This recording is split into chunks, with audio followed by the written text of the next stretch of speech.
Good evening, viewers, and welcome to tonight's regional news. We begin with news from Trinidad and Tobago.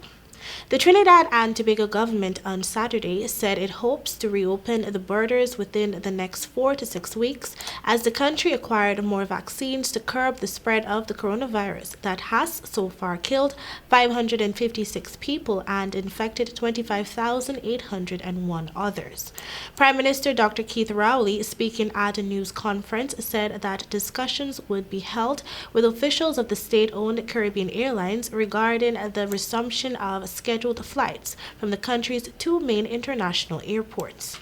The airline was virtually grounded since the borders were closed in March last year. He said entry would be based on persons qualifying. He told reporters that the lockdown, which included a state of emergency and a curfew, was working well, and in this regard, there would be adjustments for June. During the news conference, Rowley said it was the intention of the government to have a fully vaccination program in place over the next 12 weeks as the country acquired vaccines from the African Union platform, COVAX, and the United States. In Antigua and Barbuda, Prime Minister Gadsden Brown has announced a major incentive for illegal immigrants to take the COVID-19 vaccine. Brown announced on Sunday that those who do not have a legal immigration status in the country will be given 4 months extension on their time upon being vaccinated. Last week, the government announced that such persons will not be removed from the country if they come forward to be vaccinated. He told his radio program on Sunday that it is important that all residents come out to be vaccinated.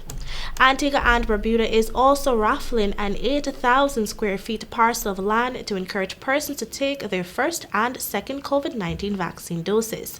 Based on this announcement, anyone who gets their first dose of the COVID vaccine between June 7 and 30 would receive a ticket stub through which they will be entered into the raffle for a plot of land. And now for news from St. Kitts and Nevis. The government of St. Kitts and Nevis has introduced one of the strictest travel protocols due to COVID-19. According to the St. Kitts tourism authorities, only vaccinated travelers will be welcomed based on a new policy which requires tourists, including those from the United States, be vaccinated with either a 2-dose vaccine like the AstraZeneca shots or a single-dose vaccine such as Johnson & Johnson shot. Travelers must also wait at least 2 weeks after their final dose before coming to the islands.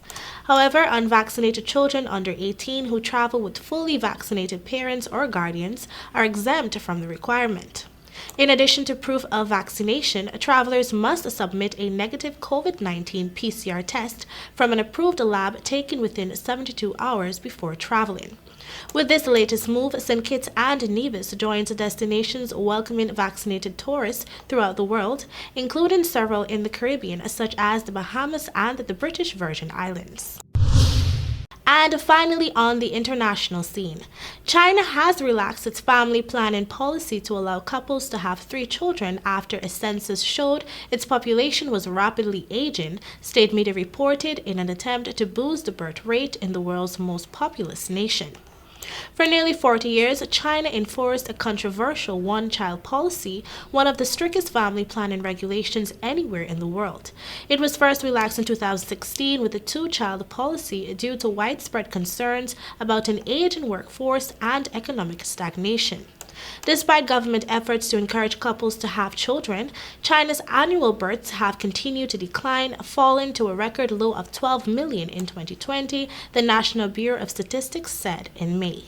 And that is all for your regional news. Thank you for joining.